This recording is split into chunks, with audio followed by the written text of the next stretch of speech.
Well, hello, Facebook, and welcome to the Joe's Body Shop Facebook Live session for this Saturday. Come on back. Were you watching the school video that just played? We talked about pin and stretch. You want to see what that looks like? Come on, come with me. The camera's doing the nod. I saw that. Hey, everybody, say hello to Marla. She's going to be our demo today. And we're going to do some pin and stretch. Now, when do we use pin and stretch? Marla? You're on the spot. I am. We do pin and stretch whenever the gentler techniques are just not getting us any kind of result. So let's say Marla's bicep is just a mess. It's really tight. Let's do some pin and stretch with the bicep. Now, we know bicep inserts down here on the top part of the lower arm, and it originates up in here. So when it contracts, its primary purpose is to flex at the elbow. So if we know that the muscle is contracting this way, we want to hold it in this contracted position. And I'm just going to use the edge of my hand on the muscle, and I'm going to put a firm compression on the muscle.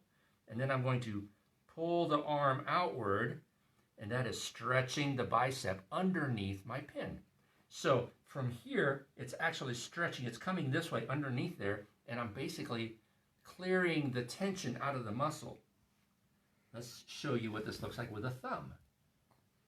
Ooh, is that too much? No, it feels good. Oh, okay, good. I'm paying you enough. That's good. So that's how you would do it on the bicep. Now, I mentioned this is a method where I am doing the work. That makes this a passive technique. What if it was turned into an active technique? Let's do some forearm work here. So, if I am going to stretch out these muscles, I need to pull the wrist downward because these are these flexors or extensors, Marla? Those are extensors. Extensors of the wrist and extensors of the fingers, which means when the muscle functions, it's going to pull the hand upward. So I'm going to hold it upward. I'm going to get on the belly of the muscle, and then I'm going to go ahead and pull the wrist down. That feels nice. It does feel nice, doesn't it? We're going to get a different grip, a different set of muscles, and another set of muscles. Now, I did all the work. I did it, so it's passive. But let's ask Marla to contribute to this. Let's turn this into an active technique. So I know that this muscle is the one that's in trouble, and to function, it causes this activity. So I'm going to have her put her hand in a neutral position, and I'm going to pin these muscles down, and then go ahead and raise your wrist upward. While she's doing that, the muscle is contracting underneath the pin. Let's get another grip. Go ahead, do it again. How does that feel? Can you feel it? Feels great. Let's do one more, a little bit higher. Go ahead and raise your wrist. Excellent. Can we do that to the other side of the arm? Well, sure, as long as we know this side of the arm does what function? This is flexion. Flexion. So I'm going to ask her to flex her wrist, but before that, I'm going to go ahead and grab the muscle bellies here. There you go. Okay, relax. I'm going to get another pin. Go ahead and raise. Thank you. Relax. I'm going to get one more. Go ahead and relax. Do it. There you go. How did that feel? Great. So she was actively participating, turning this into an active technique. Pin and stretch. It's amazing. We can do the pec major. We know that pec major, although it originates on the chest, it inserts into the arm. And part of its activity is to bring the arm forward. So I want to go in the opposite direction. I'm going to pincer that pec major and then pull it through the pincer as I raise the arm up this way. We got it, huh? Yeah. We're going to get another bite here. And always, always, always be paying attention to your client, because if your client is too uncomfortable, this is going to become counterproductive. So we definitely don't want to make it counterproductive. How about legs? Oh, yeah. You want to do some legs? Oh, yeah. Oh, good. Let's go ahead and turn you over face down. Let's not worry about a face cradle. Okay. See how this pillow winds up me? for you. Let's go ahead and bring that down some.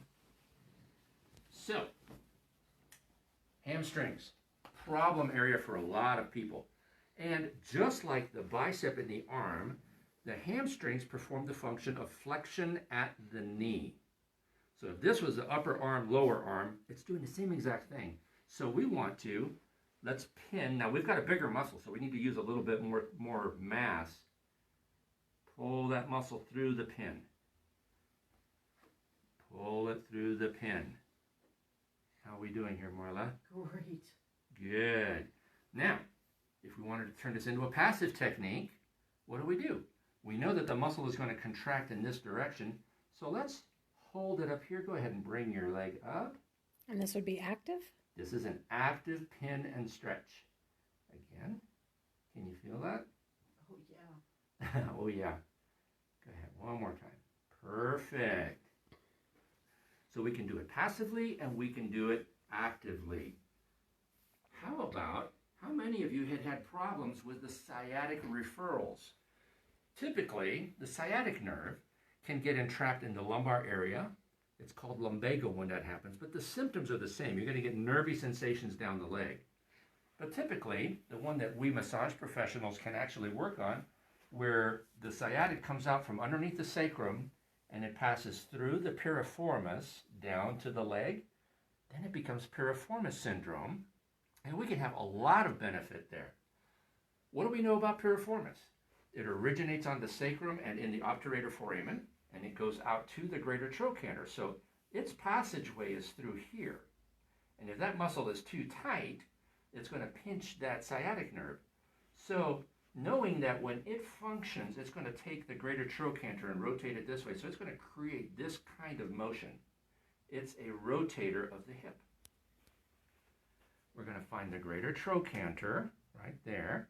Go just medial to it, and we're going to pin where that muscle is. You can see I'm putting some pretty good pressure with my thumb, and then I'm going to rotate that greater trochanter outward by pulling on the leg. And we're going to come out, get another pin. Let's do it to where you can see it. And then we're going to pull the leg outward. We're rotating that femur, stretching the piriformis underneath this pin. How does that feel, Marla? It feels good.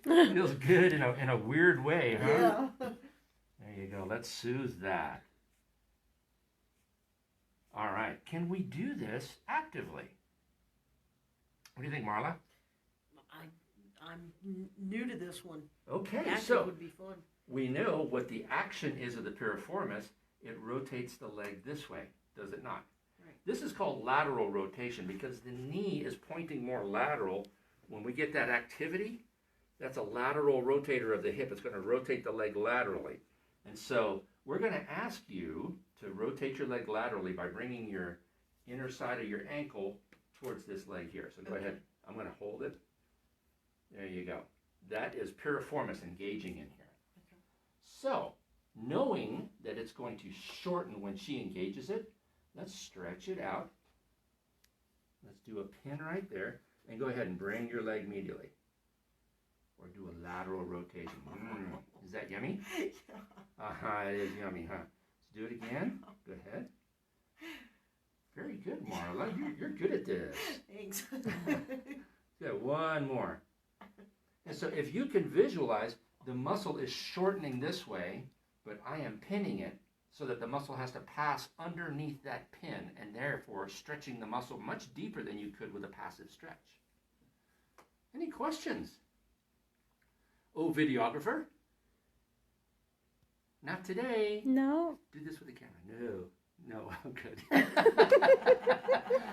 So anyway, the point is, there are so many different ways to work the human body. We can do it with the gentler Swedish method, which is really wonderful. It's very effective for almost anything that we need to do. But when you're finding that you're not getting the results that you're looking for, start using some of those muscle energy techniques, and we've got a ton of them in our toolbox here at Joe's Body Shop. Every one of us knows how to do that very effectively. And if you're having problems with your muscles and your therapist can't figure it out, come visit with us, 719-444-0708, and we would be really happy to get our hands on you. So have a wonderful week, and I'll look for your name on my caller ID. Have a great one. Bye-bye.